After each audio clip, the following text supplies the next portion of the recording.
The World Anti-Doping Agency's Compliance Review Committee has recommended to the organization's leaders that they not recertify Russia, meaning the country would remain non-compliant with global sports accepted anti-doping code, according to two people with knowledge of the committee's ruling.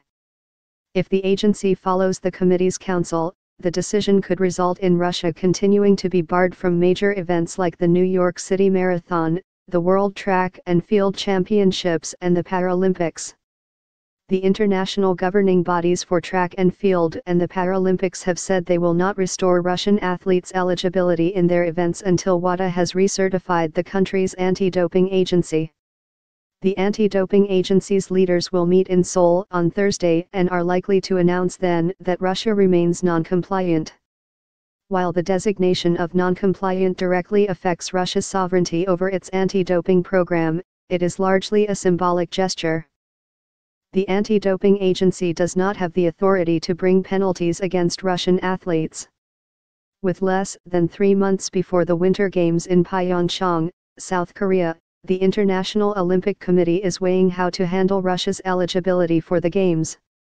The committee's top leaders are expected to announce a decision on December 5. Russia's National Anti-Doping Agency did not immediately respond to a request for comment. The World Anti-Doping Agency first declared Russia non-compliant in 2015. The agency later issued what it called a roadmap to compliance.